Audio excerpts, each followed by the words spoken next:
Assalamualaikum warahmatullahi wabarakatuh. Perkenalkan, nama saya Muhammad Alif Adi Saputra dari kelas 12 Akuntansi Keuangan Lembaga 1. Di sini saya ingin menjelaskan tentang sejarah hakikat negara dan Negara Kesatuan Republik Indonesia.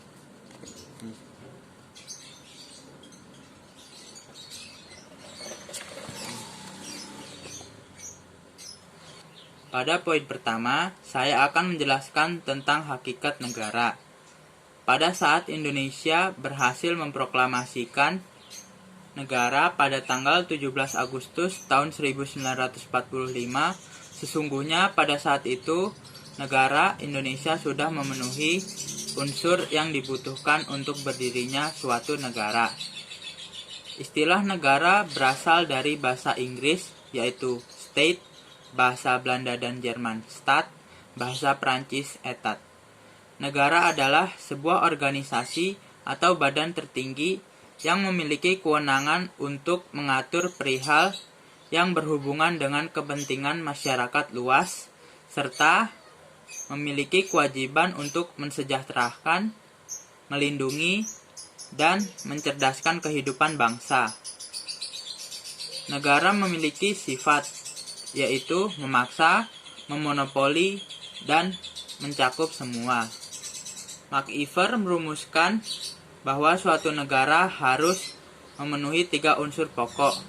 Yang pertama, pemerintahan, yang kedua, rakyat, yang ketiga, wilayah tertentu. Secara garis besar, unsur negara dikelompokkan menjadi 2. Yang pertama, unsur konstitutif negara. Unsur konstitutif negara yaitu unsur pembentuk yang mutlak ada untuk terjadinya negara. Yang kedua yaitu unsur deklaratif negara. Unsur deklaratif negara ialah memperoleh pengakuan dari negara lain. Negara memiliki beberapa fungsi. Yang pertama, negara harus memberikan perlindungan kepada para penduduk. Yang kedua, negara mendukung atau menyediakan berbagai pelayanan masyarakat. Yang ketiga, negara menjadi wasit yang tidak memihak antara pihak-pihak yang bersengketa.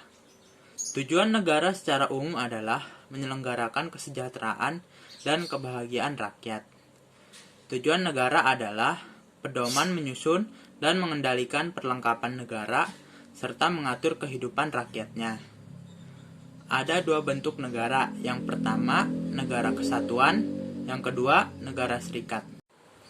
Pada poin kedua, saya akan menjelaskan tentang hakikat NKRI. Negara Republik Indonesia adalah negara kesatuan.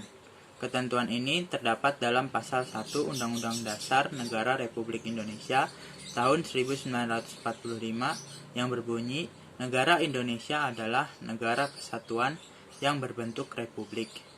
Indonesia juga adalah negara kepulauan. Hal ini terdapat dalam pasal 25A Undang-Undang Dasar Negara Republik Indonesia tahun 1945 yang berbunyi bahwa NKRI adalah sebuah negara kepulauan yang berdiri Nusantara. Wilayah laut Indonesia dibedakan menjadi 3. Yang pertama, zona laut teritorial. Yang kedua, zona landas kontinen. Yang ketiga, zona ekonomi eksklusif. Setiap wilayah yang dimiliki suatu negara pasti ada batasnya. Begitu juga dengan Indonesia yang mempunyai 4 batas wilayah. Yang pertama, batas wilayah Indonesia bagian utara.